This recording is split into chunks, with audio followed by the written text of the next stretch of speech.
Hello friends, welcome to my YouTube channel Gate for Civil Engineer. So please subscribe, share and like. So अभी हम लोग second unit पढ़ रहे हैं simple stress and strain.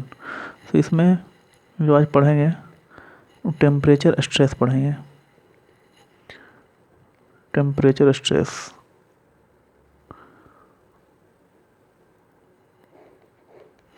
इसको thermal stress भी बोलते हैं।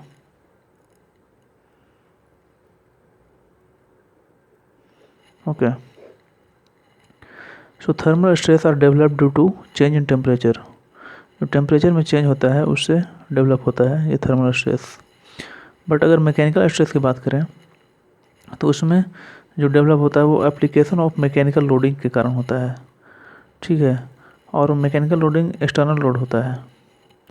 सो जो मैकेनिकल स्ट्रेस है वो प्राइमरी स्ट्रेस कहलाता है, इसलिए क्योंकि वो एक्सटर्नल फोर्स जो लोड होता है उसके द्वारा उत्पन्न होता है, डेवलप होता है। बट जो टेम्परेचर स्ट्रेस जो है वो सेकेंडरी स्ट्रेस है, क्योंकि वो टेम्परेचर से सेकेंडरी एजेंट से वो डेवलप हो रहा है। ठीक है, so thermal stress are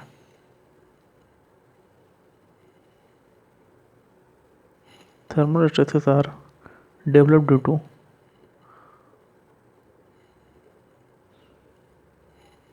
change in temperature.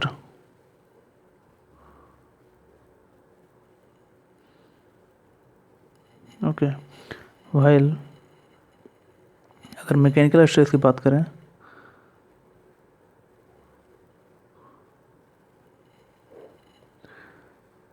are developed due to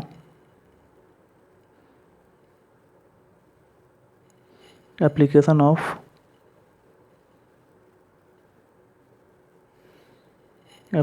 of mechanical loading.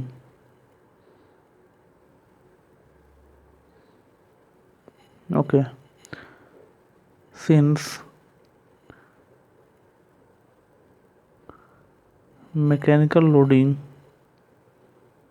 is external load,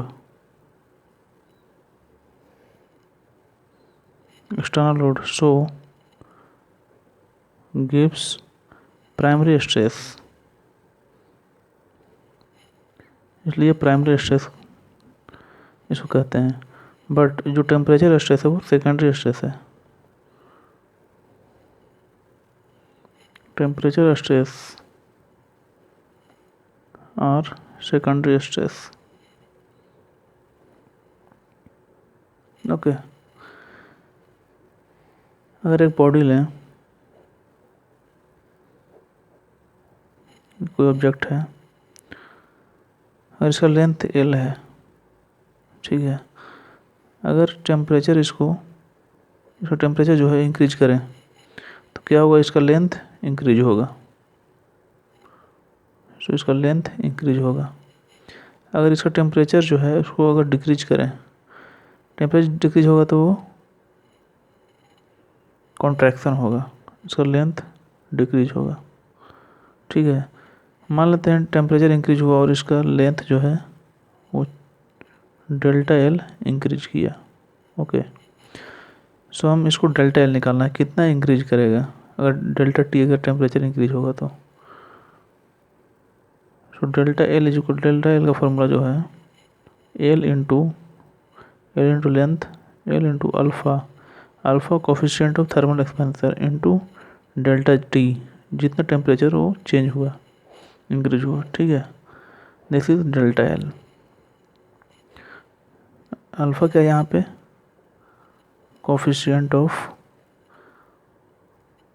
thermal expansion. Okay, अगर यहाँ पे देखें thermal strain,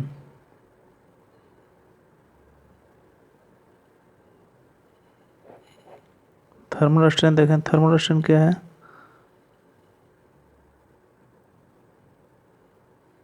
delta L upon L, change in length upon original length. So delta L कितना है, L into alpha into delta T. Okay, upon L, L से L cancel हो गया। सो thermal strain जो है वो आ गया अल्फ़ा इंटू डेल्टा टी। ठीक है। अगर देखें यहाँ पे thermal stress,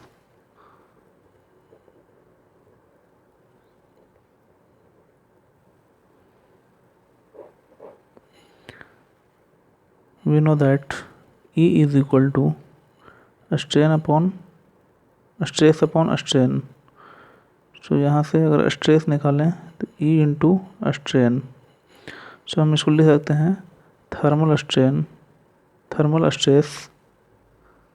stress is equal to E into thermal strain.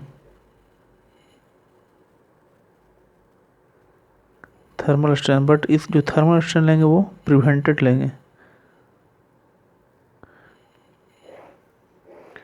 Prevented का मतलब अगर यहाँ पे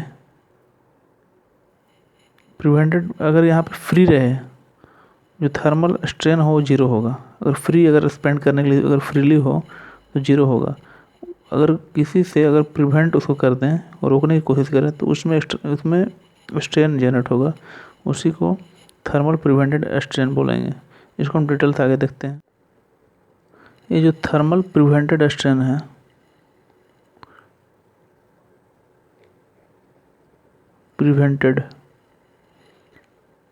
ये होता है change in length prevented upon initial length. ठीक है, दिस इज इनिशियल लेंथ।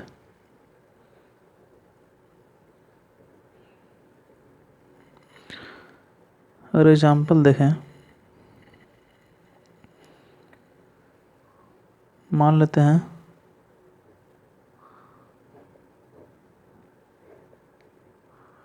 ये दोनों तरफ से प्रिवेंट कर दें, इसको रोकने की कोशिश किए हैं। अगर ये इंक्रीज हो टेम्परेचर, ये चेंज होगा तो ये इसमें रोकेगा। ठीक है, इससे ये स्ट्रेन इसमें जनरेट होगा। मतलब इसमें यहाँ पे जो टेम्परेचर है वो इंक्रीज कर रहा है, इसका इनिशियल लेंथ L है। तो यहाँ पे जो लेंथ चेंज होगा L alpha into delta T। हम मान लेते हैं 5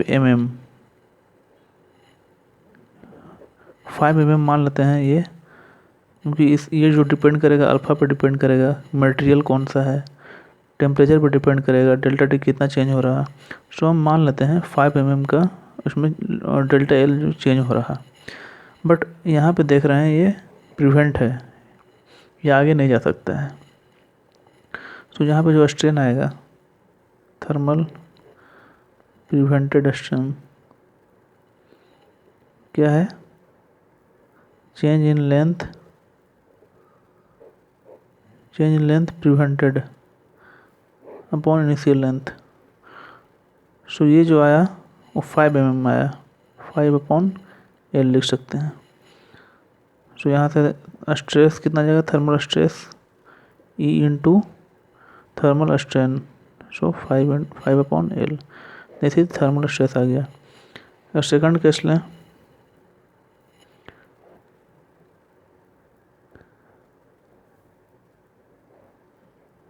सेम ऑब्जेक्ट है, सेम मटेरियल का है, इसमें भी डेल्टा T अगर इंक्रीज करें, बट इसमें देख रहे हैं ये 2 mm का गैप है। ठीक है, पहले कितना था, 5 mm का चेंज हो रहा है यहाँ पे। डेल्टा L अगर ले लें सेम वैसे ही, अगर 5 mm का अगर चेंज हो रहा है मान लेते हैं, ठीक है। बट इसमें देखते हैं 2 mm तो फ्रीली इसमें मूव होगा, उसके बाद ये प्रिवेंट होगा इसको। सो इसमें जो थर्मल प्रिवेंट स्ट्रेन आएगा वो 5 टोटल उसका एक्सपेंशन हो रहा है, बट 2 mm वो फ्रीली एक्सपेंड होगा, उसके बाद प्रिवेंट होगा। सो 5 - 2 अपॉन L, 3 अपॉन L। तो यहाँ से थर्मल स्ट्रेस जो आएगा E इंटू 3/L। ठीक है, अगर नेक्स्ट केस अगर देखें,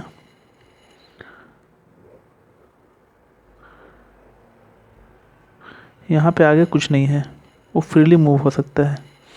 तो अगर डेल्टा T अगर इंक्रीज करें तो delta L is equal to L alpha delta T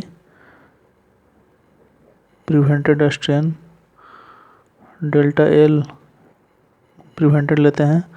सो यहाँ पे देखें जो डेल्टा एल प्रिवेंटेड है वो 0 है, क्योंकि यहाँ फ्री मूव हो रहा है, कोई प्रिवेंट के लिए आगे नहीं है, कुछ अपोज करने के लिए कोई नहीं है। सो स्ट्रेन प्रिवेंटेड स्ट्रेन 0 होगा। सो 0 अपॉन एल इक्वल टू 0। तो थर्मल स्ट्रेस E इंटू 0 0 होगा। So this is prevented strain, prevented thermal strain. और कोफिशिएंट ऑफ थर्मल एक्सपेंशन देखें,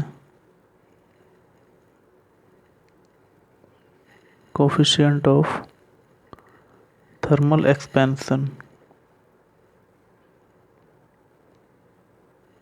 अल्फा फॉर डिफरेंट मटेरियल। अगर हम बात करें माइल्ड स्टील का, इसका होता है 12 इंटू 10⁻⁻6 पर degree Celsius, coefficient of thermal expansion.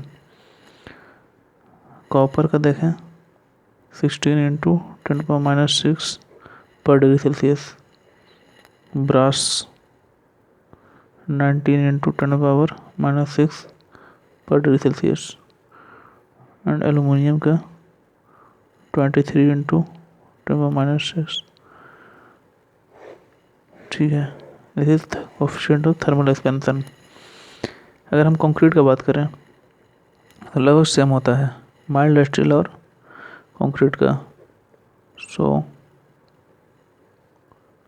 Approx same होता है, पहले भी बताया है। सो अप्रोक्स ये भी 12 इंटू 10⁻⁶ पर से होता है। ओके, तो इसमें कुछ पॉइंट देखते हैं, इम्पोर्टेंट पॉइंट।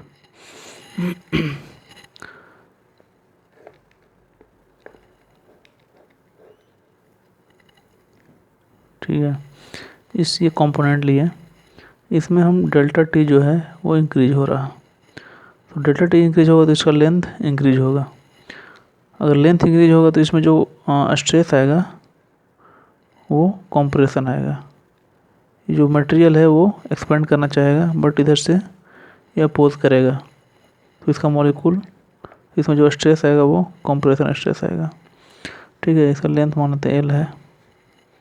सो यहाँ पे जो सिग्मा टी टेंसाइल स्ट्रेस आएगा E इंटू प्रिवेंटेड। तो इसमें जो थर्मल स्ट्रेस आएगा वो कंप्रेशन आएगा। सो इसमें प्रिवेंटेड E इंटू, पहले बता चुके हैं, L alpha into delta T upon initial length. So sigma thermal stress हो जाएगा E into alpha into delta T, but ये जो होगा वो कंप्रेशन होगा। ठीक है, सो इसमें लिखते हैं by increasing temperature of component length are increase and if temperature stress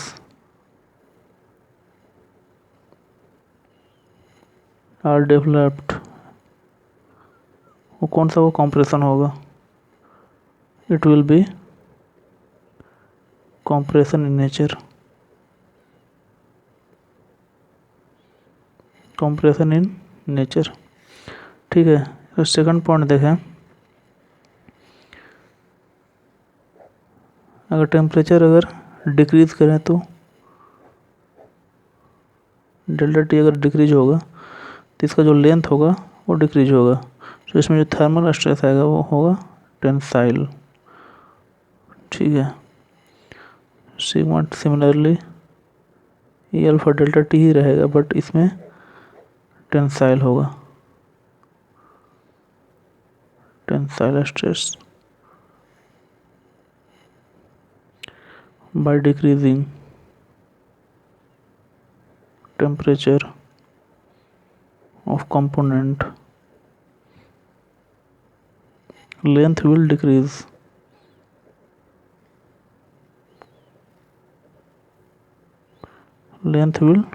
and temperature stress are developed, it will be tensile in nature.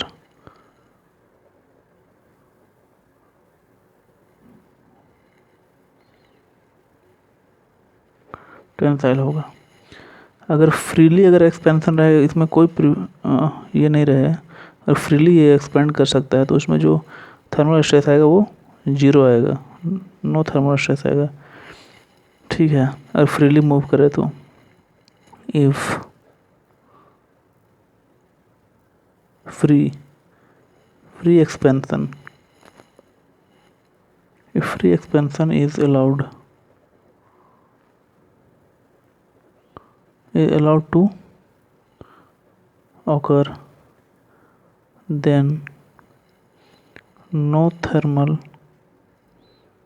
stress developed, इसमें थर्मल स्ट्रेस डेवलप नहीं होगा। अब थर्मल स्ट्रेस कहाँ पे, थर्मल स्ट्रेस कब develop होता है, जब यहाँ से हम लोग प्रिवेंट करते हैं इसको। Thermal stress will developed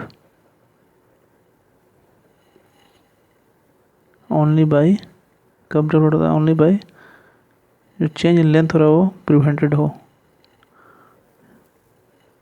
change in length which is prevented, ये ज़रूरी है थर्मल स्ट्रेस होने के लिए। Next topic is temperature stress in composite bar. Temperature stress in composite bar. Okay,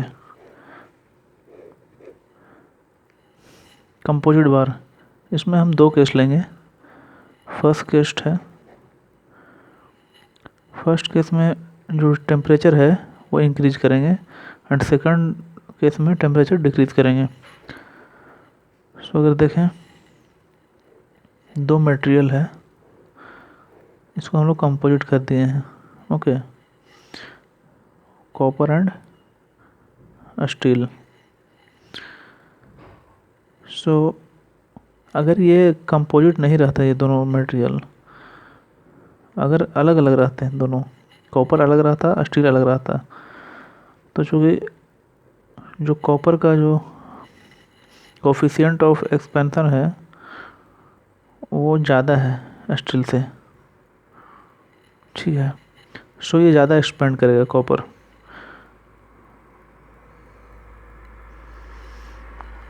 copper का जो कोफिशिएंट ऑफ थर्मल एक्सपेंशन ज़्यादा है स्टील से, तो ये ज़्यादा एक्सपेंड करेगा। अगर कंबाइंड नहीं रहता, अगर कंपोजिट नहीं रहता तब, और ये कम एक्सपेंड करता। बट अभी दोनों कंपोजिट है तो एक्सपेंड इतना नहीं करेगा, इसका हाफ करेगा। दिस इज़ डेल्टा एल, सो ये भी डेल्टा एल होगा। ठीक है, मिड में यहाँ तक फाइनल लेंथ होगा इसका। अगर ये कंपोजिट नहीं रहता तो कॉपर यहाँ तक आता है, बट दोनों मटेरियल कंपोजिट है तो दोनों यहाँ तक एक्सपेंड करेगा। ठीक है, सो इसको इधर लाने के लिए स्ट्रेस यहाँ लगेगा, और इसको ये एक्सपेंड होगा, इसमें स्ट्रेस इधर लगेगा। So sigma S, strain in steel. ठीक है, अगर ये कंपोजिट नहीं रहता तो इस जो लेंथ रहता delta L, L alpha delta T, L alpha into delta T. Similarly ये भी यहाँ तक L alpha delta T, alpha steel के लिए। ओके, सो ये लेंथ अगर ओरिजिनल लेंथ एल है, ओके, तो यहाँ देखें जो कॉपर में है वो कंप्रेशन स्ट्रेस लगेगा उसमें इसमें कंप्रेशन स्ट्रेस लगेगा और स्टील में टेंसाइल स्ट्रेस। ठीक है। एंड जो सेकंड केस है, केस 2, इसमें टेम्परेचर डिक्रीज कर रहा है। तो अगर मान लेते हैं ये अगर कंपोजिट बार है, कॉपर एंड स्टील का, दोनों कंपोजिट कर दिए हैं, सो टेम्परेचर कम हो रहा, जो कोफिशिएंट ऑफ थर्मल एक्सपेंशन जो है कॉपर का ज़्यादा है स्टील से। तो ये जो कॉन्ट्रैक्शन होगा, टेम्परेचर कम होगा तो लेंथ कम होगा। सो ये जो अगर कंपोजिट नहीं रहता तो एल अल्फ़ा डेल्टा टी इतना कॉन्ट्रैक्शन होता। और ये भी अगर कंपोजिट नहीं रहता तो स्टील मान लेते हैं ये, क्योंकि इसका जो अल्फ़ा है कम है, तो ये कम कॉन्ट्रैक्शन होगा। तो इसमें जो कॉपर में इसमें टेंसाइल फोर्स लगेगा, क्योंकि कंपोजिट है। सो ये इन दोनों का आधा, हाफ में कहीं पे फाइनल लेंथ होगा। This is final length. Copper तो इधर आना चाहेगा, बट जो स्टील है वो इसको इधर खींच के रखेगा।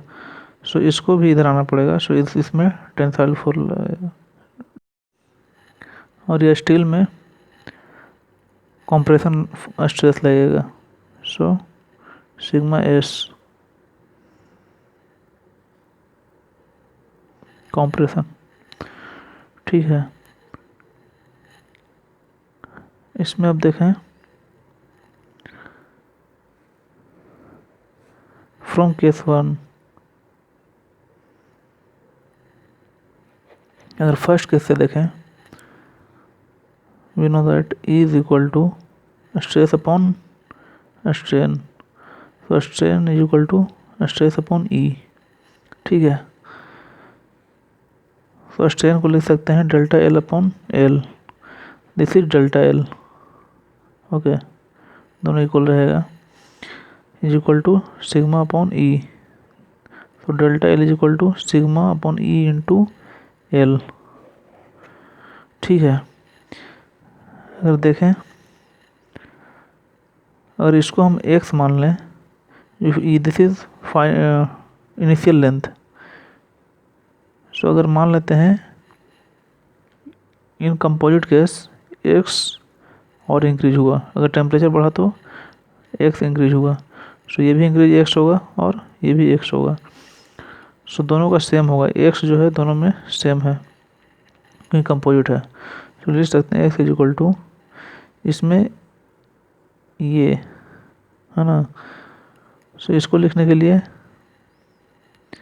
L alpha delta T, L alpha delta T minus, इसमें से माइनस कौन सा करेंगे, ये माइनस करेंगे। सो ये आ जाएगा। तो डेल्टा एल कितना है, डेल्टा एल ये निकला है।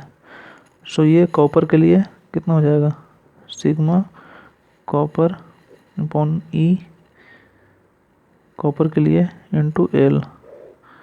ठीक है। ये भी इक्वल टू, इसके लिए अब देखेंगे। सो ये तो पहले से L alpha delta T, alpha of steel into delta T. अब इसमें देखें ये इतना हो गया अभी, अब इसमें ऐड करना पड़ेगा डेल्टा एल। सो इसमें सिग्मा एस, डेल्टा एल की जगह पे ये लिखेंगे, बस सिग्मा की जगह पे sigma of S, E S into L. तो ये फर्स्ट हो जाएगा मान लेते हैं। तो अगर ये दोनों को अगर इक्वेट करें, ये और ये को इक्वेट करें, तो एल कॉमन लेकर ये कैंसिल हो जाएगा। ठीक है। सो यहाँ से आ जाएगा sigma S upon E S plus इसको भी इधर लाएंगे, कॉपर इज इक्वल टू, इसको उधर ले जाए तो alpha, this is final result, इसको ध्यान रखना है। ओके, एंड एक चीज़ और, जो इसमें स्ट्रेस, टोटल स्ट्रेस आएगा sigma of copper into area of copper, ये दो रिजल्ट ध्यान रखना है। ये दोनों का स्ट्रेस भी सेम होगा दोनों एरिया में। Okay, so similarly for case 2, second case के लिए सेम होगा। अब दोनों इक्विट करें माइनस डेल्टा टी, क्योंकि टेम्परेचर डिक्रीज हो रहा है, equal to minus delta T, minus यहाँ पे हो जाएगा इंटू एल, तो यहाँ से आ जाएगा